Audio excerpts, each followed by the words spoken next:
Muy buenos días.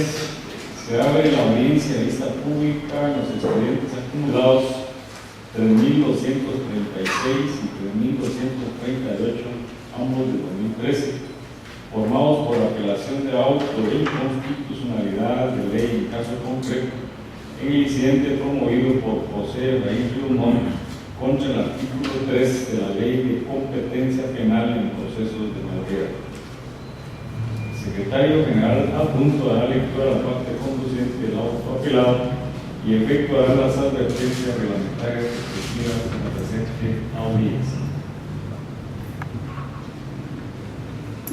Muchas gracias, señor presidente. Tengan todos un buen día.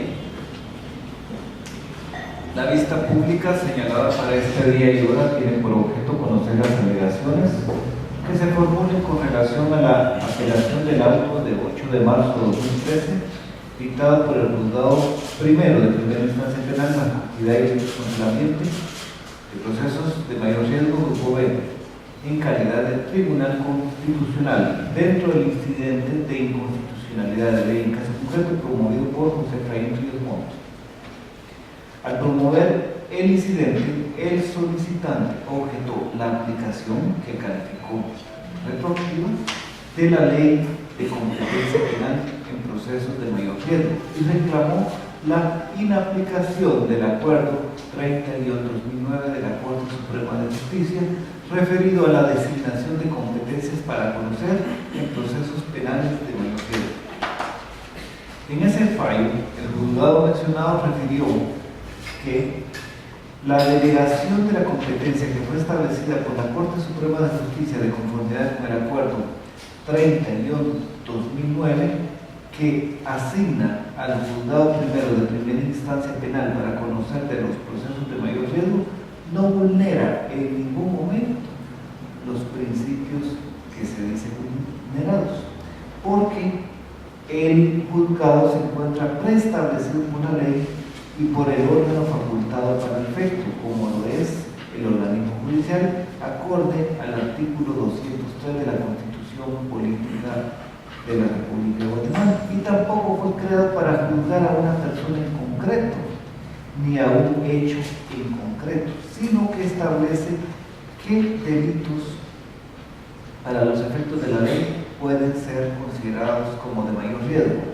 No se establece un procedimiento diferente ni un trámite diferente, únicamente porque los juzgados están equipados para garantizar la seguridad de las partes procesales durante el trámite del proceso, así como para garantizar la seguridad de las partes procesales, para garantizar la imparcialidad de los jueces al no estar sujetos a ningún tipo de coacción o amenaza. En el segmento resolutivo se declaró sin lugar la acción de inconstitucionalidad de ley en caso concreto.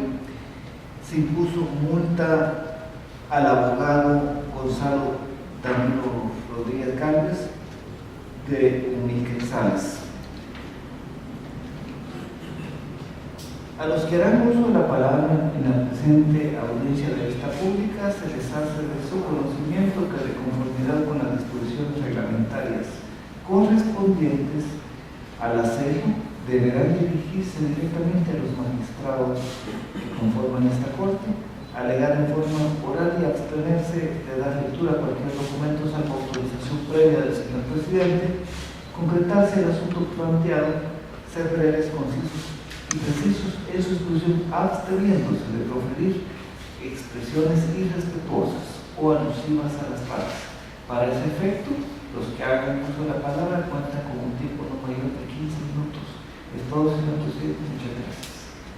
Gracias. Pueden hacer uso de la palabra del apelante, solicitante del incidente de inconstitucionalidad de ley en caso concreto, José Efraín Riumón, con la auxilio del abogado Danilo Rodríguez Galvez. Buenos días, señor magistrado. Estoy un poco sorprendido en este momento porque el auto interlocutorio que me fue notificado, en primer lugar, condena amparo de la multa al licenciado Francisco Pajón y no a la persona que soy el interponente. Y yo quiero manifestar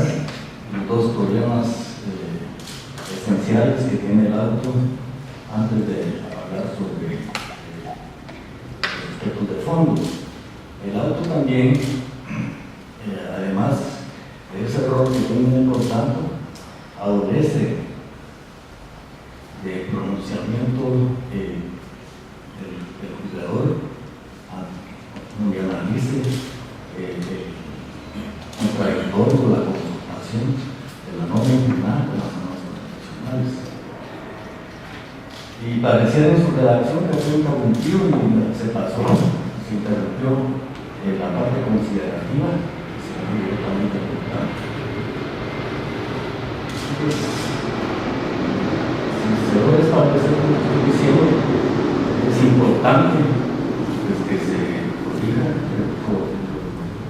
lo dicho, revocando el auto. En cuanto, a ser muy concreto, en cuanto a la confrontación de esta ley planteada, de nacionalidad se planteó con otra ley de la Constitución, planteó lo siguiente, señores magistrados: la aplicación retroactiva de la ley de competencia en procesos de menor riesgo lesiona el derecho consolidado que tenía establecido el general José Efraín Ríos por el artículo 7º, último párrafo del Código Procesal Penal. Pido permiso para leer todo ese párrafo. Ese no conocente, ¿no? Sí, ¿no? El artículo mencionado del Código Procesal Penal dice: nadie puede ser juzgado, condenado, penado o sometido a medida de seguridad y corrección, sino por los tribunales designados por la ley antes del hecho de la causa. Específicamente, la ley establece que sea un tribunal designado por la ley antes del hecho establecido en la causa. En tal virtud, teniendo el general Ríos ese derecho consolidado por ley, de que un tribunal designado por ley conozca los hechos que le fueron indicados y que le dieron motivo a la causa, la aplicación retroactiva del artículo 13 de la ley mencionada contradice el artículo 15 de la Constitución Política de la República. ¿Por qué? Porque no está favoreciendo al enfermo, al procesado, está perjudicando al asimilar esta ley los delitos de genocidio y los otros de alta de delitos internacionales contra las personas y sus bienes, al asimilarlos, digo, al crimen organizado, se genera una situación totalmente inconveniente para el general José Efraín Ríos, quien ha sido el funcionario del Estado. Entonces, la repercusión por efectos mediáticos, por lo que se quiera, y por lo que se señala también, por el cual, con respecto lo digo, fueron formados los tribunales de procesos de mayor riesgo, están, según lo que decía firmante en el gremio, fundamentalmente solo para condenar. Entonces, se sienta desde el principio a un funcionario, una persona que fue funcionario del Estado, que fue jefe del Estado, que fue presidente del Congreso, se le sienta a la par que un criminal propio del crimen organizado. Y en esos hechos, desde 1980, durante el conflicto armado interno, el crimen organizado no existía, por lo menos con las características que se mencionaban.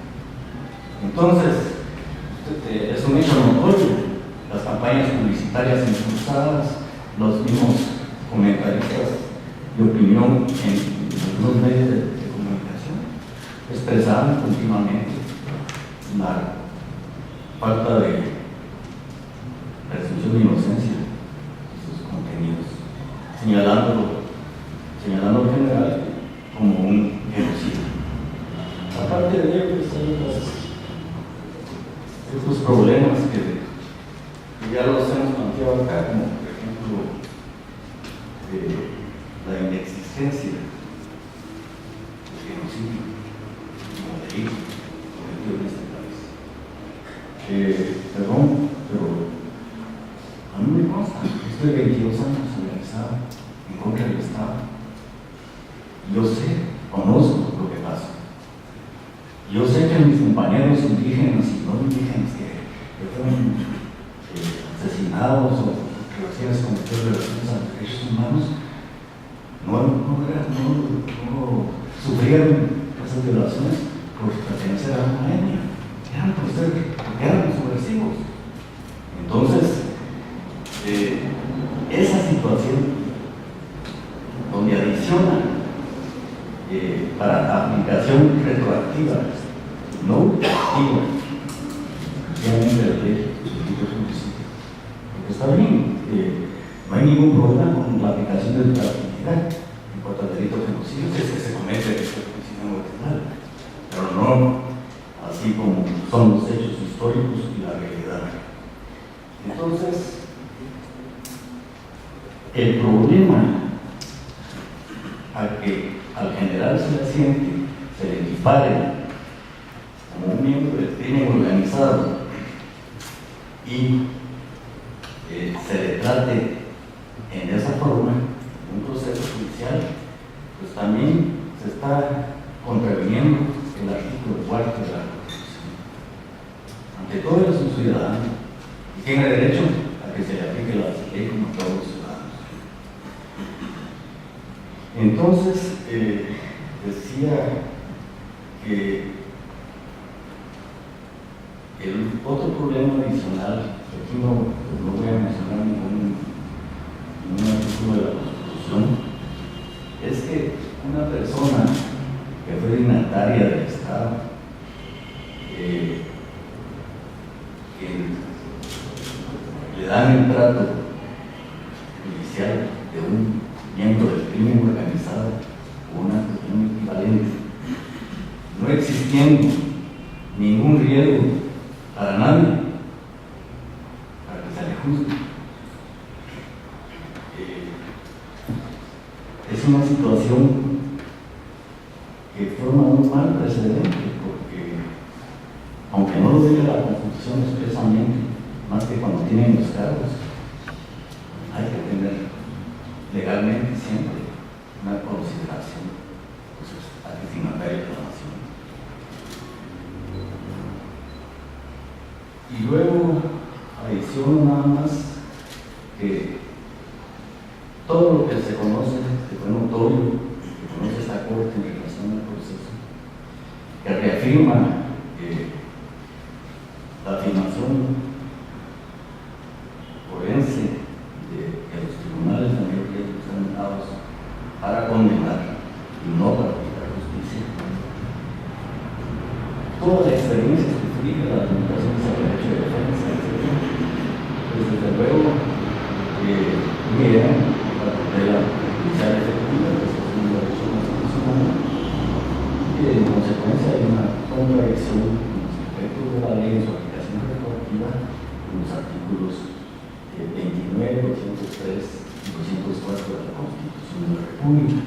Desde luego, subyace y está presente continuamente la violación al artículo 12 de la Constitución, derecho de defensa. Entonces, la defensa del general Rivermont pide que se declare singular el auto, que se declare como lugar la apelación interpuesta, se revoque el acto interlocutorio apelado y que se resuelva por esta honorable Corte por el derecho de cuestión. Muchas gracias. Corresponde al Centro para la Acción Legal de Derechos Humanos, por medio del coordinador jurídico y representante legal Juan Francisco de Soto Fon, quien quien actúa con el auxilio del abogado en el estado de Crédito Chiquín en Arauzo. Muy buenos días, magistrados de ese corte de constitucionalidad. Esta vista pública originalmente fue solicitada por el Centro de Acción Legal en Derechos Humanos, específicamente porque sabemos de la trascendencia que cada uno de los temas que se deriven del caso por genocidio es importante que los veamos desde esa magnitud. Y efectivamente, yo quisiera iniciar mi argumentación comentándoles a ustedes una reunión que tuve en los primeros días del mes de enero del año 2011 con el juez de primera instancia del ramo penal de Santa María de Baja, donde estaba originalmente la causa, específicamente la causa que se estaba sujetando la acumulación para formar en sí el caso que ustedes ya ampliamente conocen. Y el juez fue a lo que yo estaba solicitando, es decir, a la acumulación y a la constitución de querellantes adhesivos. Él fue muy claro y específico, me dijo: miren, este caso yo aquí no lo puedo llevar. Este caso es un caso demasiado grande para esta judicatura, por lo cual mire usted qué hace con él. Esas fueron las palabras. ¿Qué pasaría efectivamente si no tuviéramos un sistema de mayor riesgo y que existiera un procedimiento específico en los cuales procesos específicamente de mayor riesgo deben ser conocidos por tribunales que reúnan otro tipo de características, lastimosamente a tribunales ordinarios y específicamente también en los municipios o en los departamentos de la República de Guatemala? Y por ello, definitivamente, el sistema de juzgados de mayor riesgo, creados a través del decreto 21-2009, reformado por el decreto 35-2009, y la competencia que se le asigna a través del acuerdo 30-2009 de la Corte Suprema de Justicia, tiene en sí el fundamento de los juzgados del sistema de mayor riesgo. Y si nosotros analizamos los postulados en los considerandos que se indican en el decreto 21-2009, nos damos cuenta que efectivamente ahí está la razón de ser de estos juzgados del sistema de mayor riesgo. Y estos son muy específicos y dicen claramente la seguridad. ¿Qué se quiere proteger con estos juzgados de mayor riesgo? La seguridad jurídica, la seguridad personal específicamente de los jueces, magistrados, fiscales y auxiliares de justicia. Eso es lo que se pretende, la seguridad personal de los jueces, que los jueces efectivamente se sientan cómodos en impartir justicia y no específicamente cuando los sujetos procesales acudamos a un juzgado nos digan: mire usted qué hace con su proceso, mire usted qué hace con su proceso, porque yo aquí no lo puedo tramitar. Adicionalmente también otro postulado es la vulnerabilidad de la justicia en materia penal, específicamente a esas situaciones que los jueces se ven sometidos en cuanto a las situaciones tanto físicas, atropellos de situación física, amenazas, intimidaciones y otras formas de coacciones que puedan efectivamente el comportamiento de ellos ser influenciado. Y indican estos considerandos que efectivamente existe la claridad y deben de existir, y que existen casos, procesos de mayor riesgo donde se requiere, donde estos mismos procesos requieren específicamente medidas extraordinarias para la seguridad personal, específicamente de los jueces, de los magistrados, de los testigos y demás sujetos procesales que intervenimos en esos procesos. Por esa cuenta, desde el año 2009, acá en Guatemala, pues ya contamos con un sistema de juzgados de mayor riesgo. Y ojalá que, así como ya se creó uno nuevo, porque efectivamente, a raíz de la efectividad de estos juzgados de mayor riesgo, entonces se crea otro nuevo juzgado, y por eso ahora contamos con juzgados de primera instancia que se identifican con el grupo A y el grupo B, tribunales de sentencia que también se identifican con el grupo A y el grupo B. Ojalá aquí en Ciudad Capital existieran más juzgados de mayor riesgo. Adicionalmente también existieran también ya en los departamentos de la República de Guatemala para que se descongestionaran los juzgados que están acá de mayor riesgo en la ciudad capital, porque definitivamente, y no como lo dijo el abogado que me antecedió, con todo respeto, no es que solamente se esté juzgando a una persona. La ley, en el decreto 21/2009, en su artículo 3, indica todos los tipos penales los cuales son objeto del sistema de mayorías. Y no solamente es genocidio, está parricidio, feminicidio, lavado de dinero y otros activos, delincuencia organizada, como bien lo dijo el distinguido abogado. Efectivamente ahí se encuentran catalogados dentro de esto, pero no es únicamente, estos tribunales no es únicamente para juzgar específicamente a una persona, esto es para juzgar a esos graves problemas que como sociedad guatemalteca nosotros tenemos. Y por ello, específicamente, respecto a este sistema, entonces, nos damos cuenta que la misma Corte de Constitucionalidad, la misma Cámara de Amparos de la Corte Suprema de Justicia, e incluso las mismas salas de las Cortes de Apelaciones han ido un poco más allá respecto a las doctrinas que efectivamente se deben de determinar, más recientes, para que efectivamente no caigamos en que existe una retroactividad de un artículo en específico. Y son claros, y acá la Honorable Corte de Constitucionalidad, en su sentencia, en el expediente 1933-2012, del 13 de agosto del 2013, manifiesta respecto al tema de la amnistía, de la no aplicabilidad al caso concreto, tomando en cuenta que los delitos por los que se acusa al sindicado son considerados de lesa humanidad. Y hace una relación específicamente con las sentencias que ha emitido la Corte Interamericana de Derechos Humanos, específicamente sobre que no se pueden admitir leyes de amnistía o otras causas de extinción de responsabilidad penal. Y efectivamente tenemos dos instrumentos básicos, las cuales ustedes analizan muy bien en esa sentencia, y específicamente dan esa garantía a que este tipo de casos sean juzgados dentro de nuestro sistema de justicia. Así también,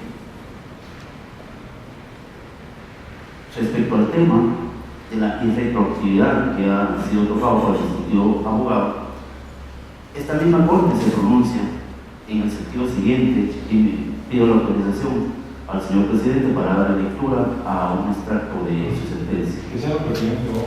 Gracias, señor profesor. Gracias, señor presidente.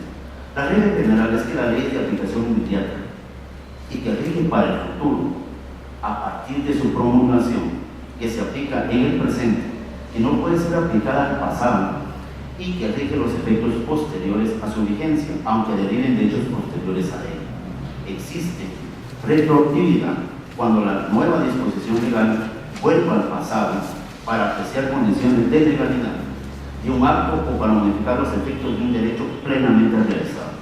Son leyes retroactivas aquellas que vuelven sobre los derechos ya consumados por los efectos de una ley anterior, y el solo hecho de hacer referencia al pasado no es suficiente para calificarle como tal, porque son las consecuencias nuevas las que rigen por la ley nueva. Este está entre el expediente 364, sentencia de fecha 26 de junio del año 1991.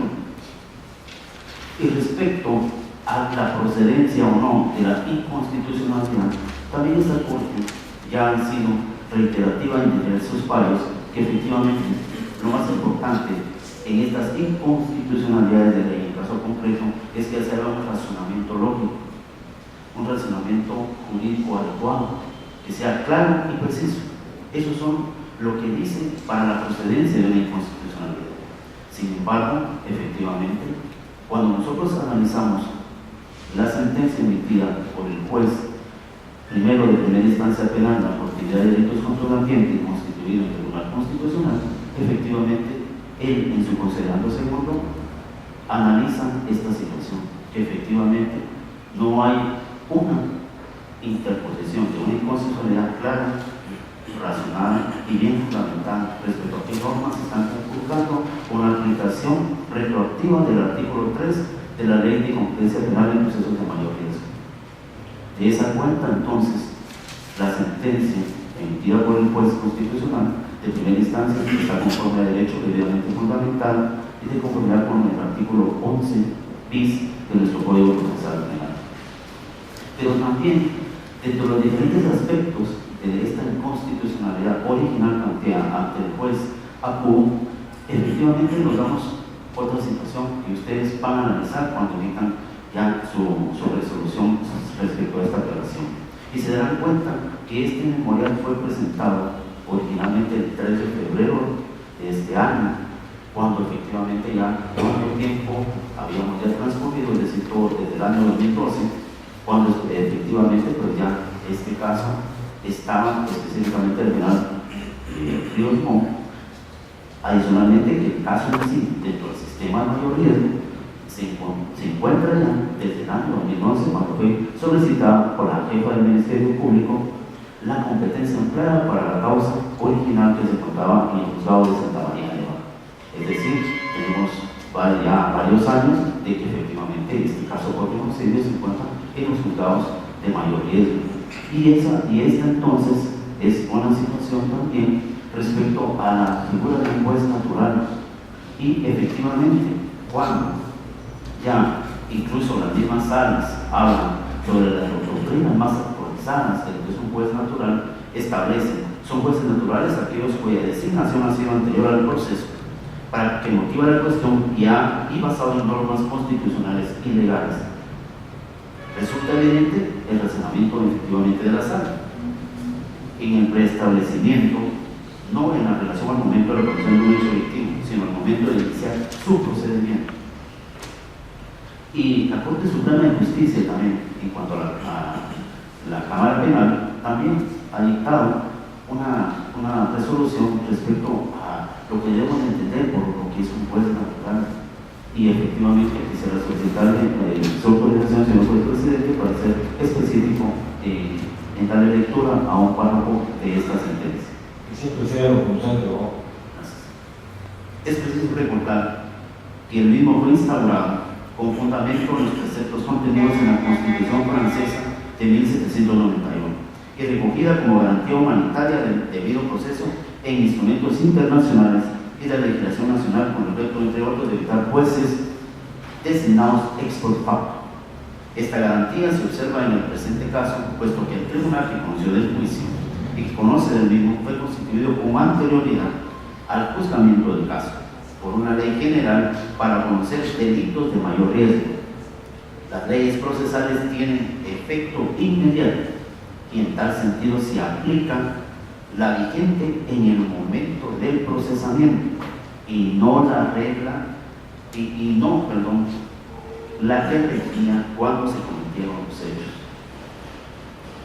Con todo esto, efectivamente, analizamos que la acción original planteada y el recurso de apelación planteado efectivamente no tiene esa fundamentación, no tiene esa relación clara y precisa respecto a qué normas efectivamente han sido vulneradas por la aplicación aparente retroactiva del artículo 3 del decreto 21/2009. Por esa razón, bueno, señores magistrados de la Corte de Constitucionalidad, con todo respeto les solicito que el recurso de apelación planteado contra la sentencia emitida por el juez primero de mayor riesgo del grupo B sea declarada sin lugar y se confirme dicha sentencia emitida, reitero, conforme a derecho. Muchas gracias.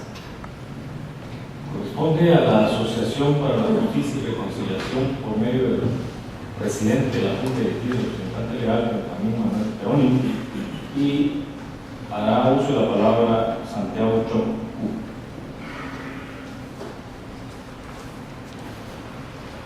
Buenos días, señor presidente, señores magistrados, señora magistrada, colegas.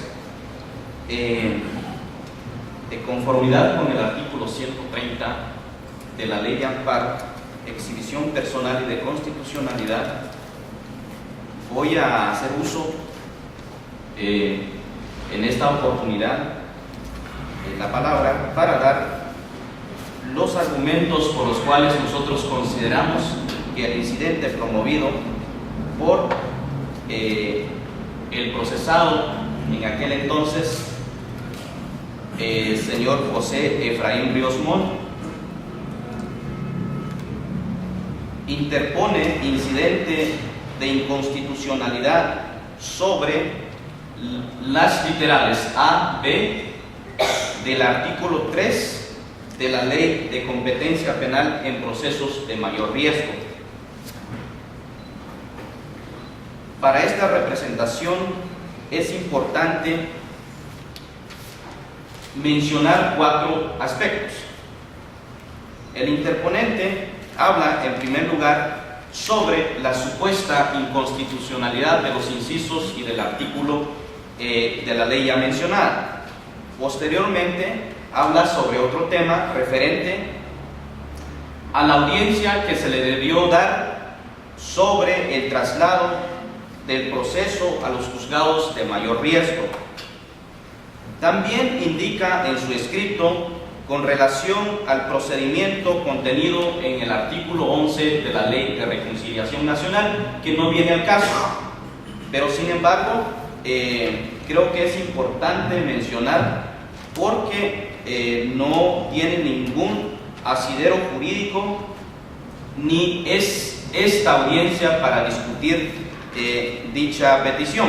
Y por último, como aclaró el colega, hace referencia también en su escrito en cuanto a la multa que se le impuso al abogado que interpuso el script del incidente.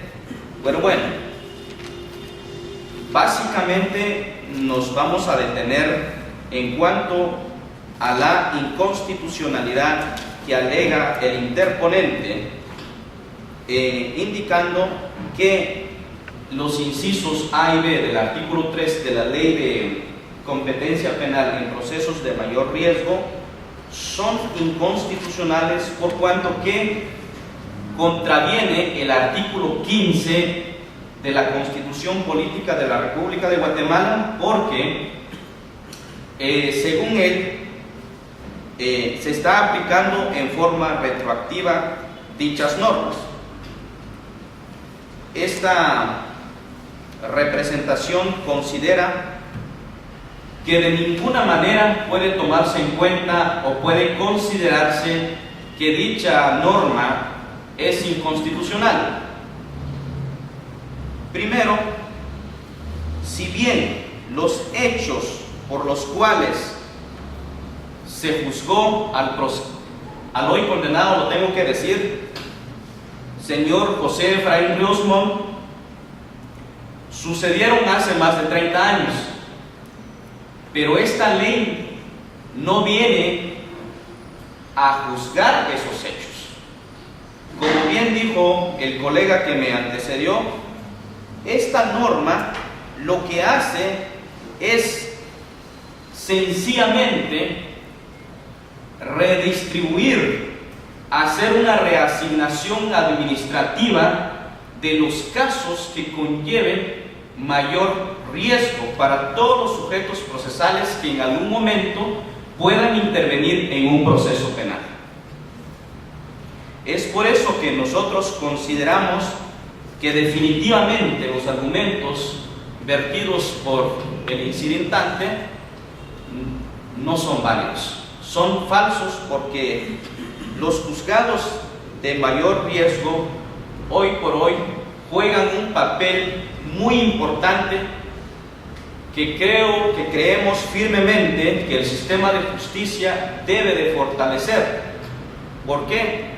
Porque se han dado avances importantes en el sistema de justicia en cuanto a su juzgamiento de los casos que en dichos juzgados o tribunales se están ventilando.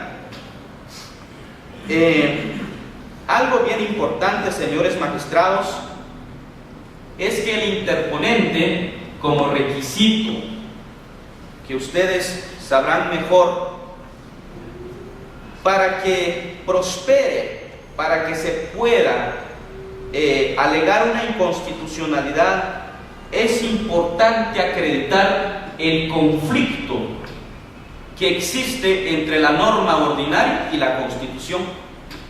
La pregunta es, ¿cuál es esa? ¿Cuál es ese conflicto?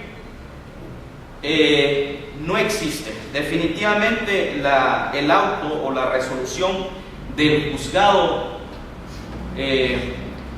primero de primera instancia constituido en Tribunal Constitucional, indica en su resolución, señor presidente, si usted me permite, quiero leer un extracto de la sentencia en forma muy breve.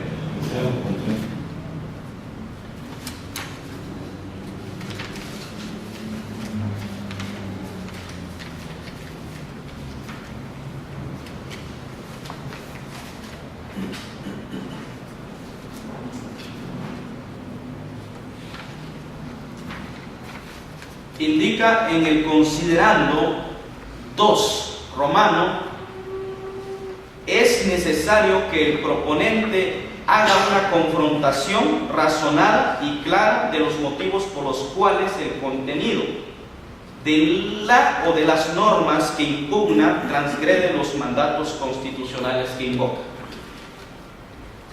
El incidentante definitivamente en su escrito no argumenta, no hace una confrontación razonada ni clara, confunde sus argumentos, habla, en primer lugar, abordó el colega con mucho respeto, lo voy a tener que decir, que a su patrocinado se le compara como un criminal,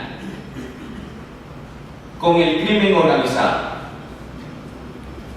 Yo me pregunto, ¿cómo se puede considerar entonces a una persona que fue condenada por el delito de genocidio, en donde el tribunal acreditó la muerte de más de 1000 personas del grupo Maya étnico Ixil? Acreditó el desplazamiento forzoso de miembros de este grupo Maya étnico Ixil, el sometimiento a condiciones difíciles de estos miembros de este grupo por el ejército de Guatemala. ¿Cómo se puede considerar a esta persona?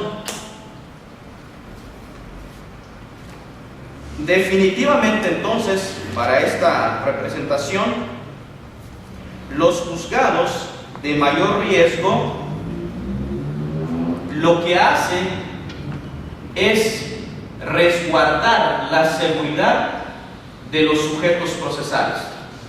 Y ahí, en el artículo 3 de dicho decreto 21-2009, establece y enumera qué tipos penales se consideran de alto riesgo y que estos deben ser trasladados a estos juzgados y a estos tribunales.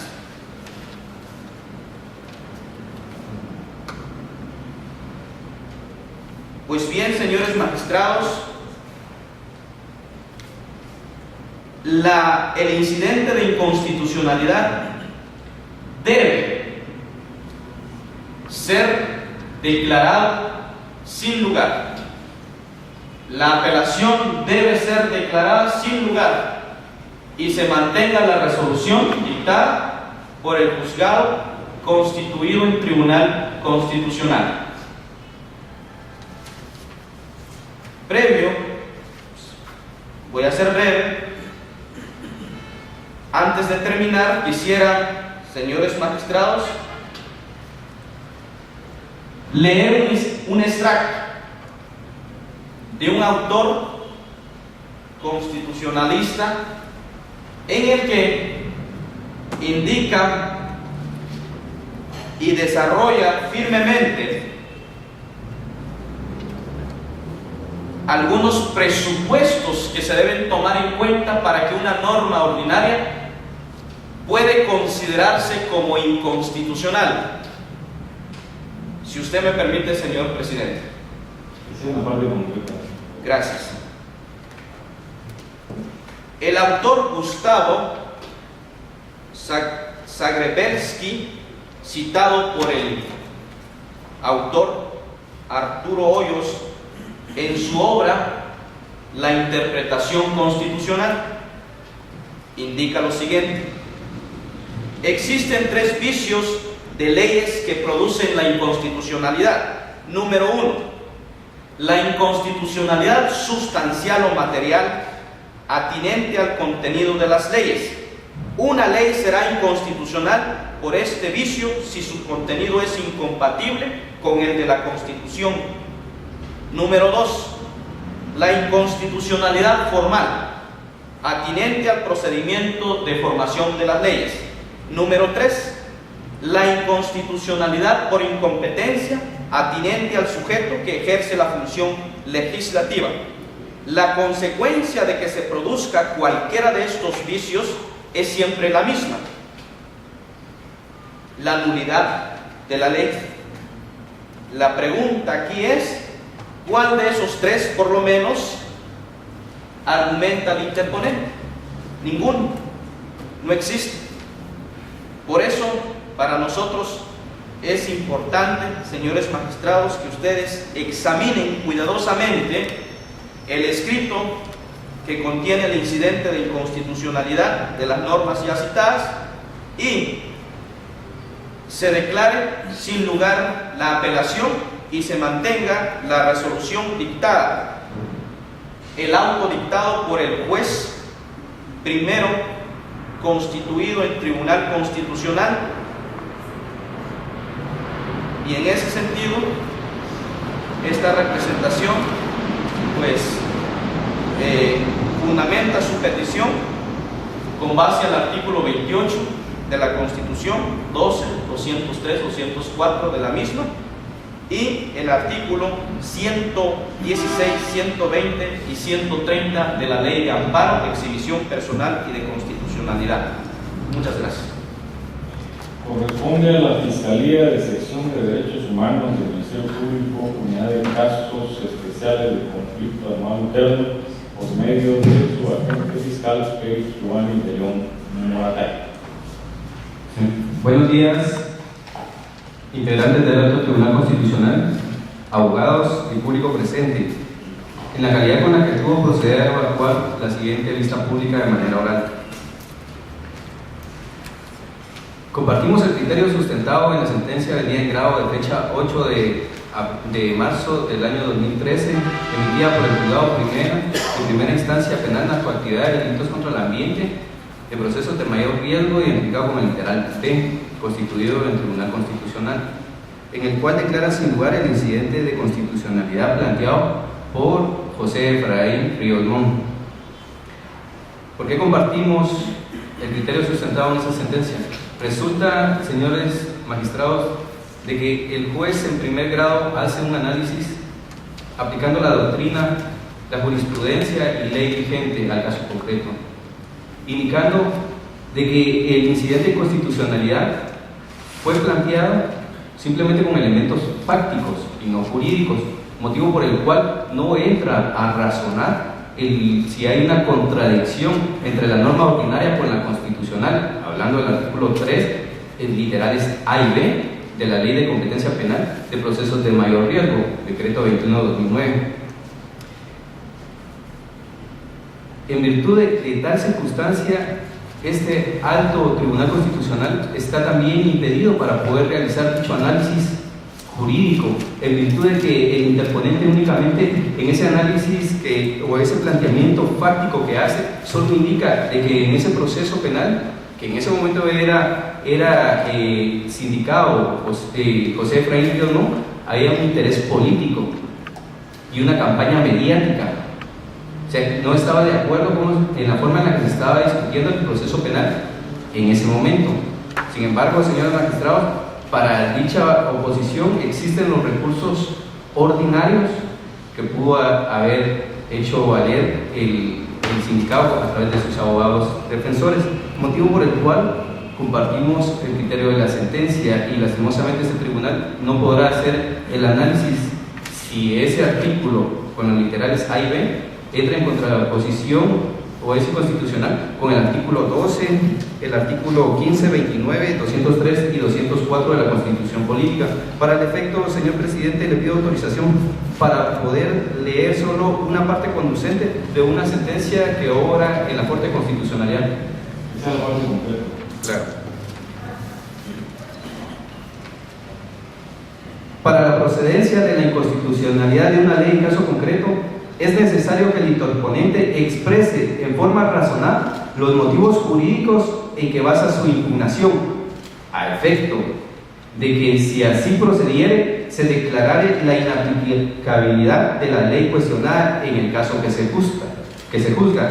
Tal posibilidad se explica por el deber que tienen los jueces de dictar sus fallos de conformidad con las leyes aplicadas a cada caso concreto, pero en primer lugar de atender a lo expuesto a la norma constitucional. Esto obra en el expediente 3045-2005 de la sentencia de la Corte de Constitucionalidad de fecha 27 de marzo del año 2006. En el mismo sentido, para que esta honorable Corte de Constitucionalidad tenga base varias sentencias a analizar para poder declarar sin lugar el presente recurso de apelación, también me fundamento en el expediente 390-2002, siempre de la Corte de Constitucionalidad de fecha 29 de agosto del 2012, así como el expediente 587-2010 de fecha 28 de mayo del 2010, el expediente 587-2010 de fecha 28 de mayo del 2010, el expediente 1583-2010 de fecha 4 de agosto del 2008 y expediente 1807-2010 de fecha 27 de julio del 2010 y el expediente 2752-2010 de fecha 27 de noviembre del año 2010, en el cual la Corte de Constitucionalidad se ha pronunciado referente a cuando un incidente de inconstitucionalidad en un caso concreto no llena esos requisitos necesarios para poder hacer el análisis jurídico necesario. Sin embargo, también quiero referirme a varios puntos abordados o expuestos en este momento por el abogado Danilo. Hace en el uso de la palabra mención del artículo 7 del Código Procesal Penal, el cual no fue fundamentado en el incidente de inconstitucionalidad en caso concreto, por lo cual no debe ser tomado en cuenta. Dice que lo que lo está perjudicando que el proceso se encontrara en ese juzgado de mayor riesgo. ¿Pero en qué lo estaba perjudicando? Igual hay varias personas que fueron ligadas en ese mismo proceso. Dice que estos hechos están hechos estos juzgados solo para condenar. Sin embargo, José Efraín Ríos Montt fue condenado ya en una sentencia ante un tribunal de sentencia por el delito de genocidio, y sin embargo hubo una sentencia absolutoria en el mismo proceso. Entonces es totalmente falso lo que él está indicando. En todo caso, existía en los remedios procesales una recusación si él no estaba conforme cómo estaba integrado el juzgado o bien el tribunal de sentencia en su momento correspondiente. Habla de la inexistencia del genocidio. En nuestro Código Penal está regulado en el artículo 376 dicha figura delictiva, y ya serán los órganos jurisdiccionales los que determinen si existe o no existe el delito de genocidio en Guatemala. Entonces, en base a lo anterior, señores magistrados, esta representación solicita, con todo respeto, que se declare sin lugar se confirme la resolución de fecha 8 de marzo del 2013, dictado por el juzgado primero de primera instancia penal narcoactividad y delitos contra el ambiente por procesos de mayor riesgo, grupo B, constituido en Tribunal Constitucional, en el sentido de declarar sin lugar el incidente de inconstitucionalidad en caso concreto promovido por José Efraín Ríos Montt en contra del artículo 3, literales A y B de la Ley de Competencia Penal de Procesos de Mayor Riesgo, decreto Ley 21/2009. Gracias. Corresponde a la Fiscalía de Asuntos Constitucionales, Amparos y Extinción Personal del Ministerio Público por medio de la agente fiscal, abogada Ruth Jessica López. Buenos días, honorables magistrados, abogados, abogadas y demás públicos que nos acompañan. En el presente caso, el Ministerio Público, Fiscalía de Amparos y Asuntos Constitucionales, comparte la tesis sustentada por el Tribunal Constitucional de primer grado, al haber declarado sin lugar el incidente de inconstitucionalidad en caso concreto, ello de sentencia de fecha 8 de marzo del año 2013, tomando en consideración como base para dicha sentencia la jurisprudencia emitida por esta Corte dentro de los expedientes 1237, 1430 y 1304 del año 2002. considerando que para la viabilidad del conocimiento del fondo de una inconstitucionalidad en el caso concreto, el incidentante debe manifestar el por qué la o las normas que impugna considera que viola lo establecido en las normas constitucionales que él invoca. En el presente caso, en el análisis de la inconstitucionalidad presentada, se puede establecer que el incidentante no realiza una explicación jurídicamente motivada en la que indique el por qué la ley de competencia penal en procesos de mayor riesgo, artículo 3, vulnera lo establecido en los artículos 12, 15, 29, 203 y 204 constitucionales, los cuales considera vulnerados.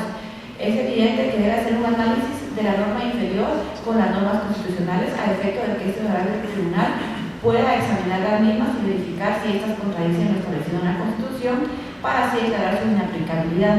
Al no haberlo hecho así, se limita la actuación de esta honorable Corte, ya que no se puede conocer el fondo de dicha inconstitucionalidad.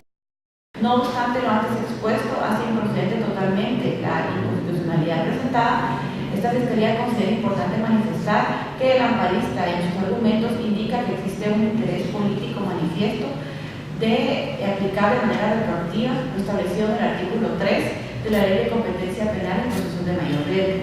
Asimismo, existe una campaña mediática en su contra de conformidad con los hechos que describe y que los hechos por los cuales se les indica de los mismos ya aplica la prescripción, por lo que no existe delito que perseguir. Considera esta Fiscalía que dichas situaciones son situaciones fácticas que no son competencia de este honorable tribunal, ya que las mismas deben ser conocidas por la jurisdicción ordinaria y en el proceso penal subyacente a la presentación constitucional. Asimismo, se considera que no existe vulneración a lo establecido en el artículo 12 constitucional al considerar que se está vulnerando la garantía del juez natural, ya que la Corte Suprema de Justicia tiene establecidos los tribunales competentes de conformidad con el artículo 43 del Código Procesal Penal, y en algunos casos se ha realizado ampliación de los mismos atendiendo a razones de competencia territorial o por materia, o como en el presente caso por razones de seguridad, tanto de los jueces, magistrados, fiscales, testigos y demás sujetos procesales, por lo que la doctora Paz solicitó que dicho proceso fuera conocido como un juzgado de competencia penal en procesos de mayor riesgo, lo cual no estigmatiza al señor José Efraín León en considerar lo que pertenece al crimen organizado, tal como lo manifestó el abogado que me precedió, ya que el juzgado al cual él se refiere está legalmente establecido y preestablecido en el artículo 43 del Código Procesal Penal. Derivado de los documentos antes expuestos, esta Fiscalía solicita a esta honorable Corte que al momento de conocer el recurso de apelación instado, el mismo sea declarado sin lugar y en consecuencia se confirma la sentencia de fecha 8 de marzo del año 2003, declarando sin lugar el incidente de inconstitucionalidad en el caso concreto presentado por el señor José Efraín León. Se clausura la audiencia de vista pública.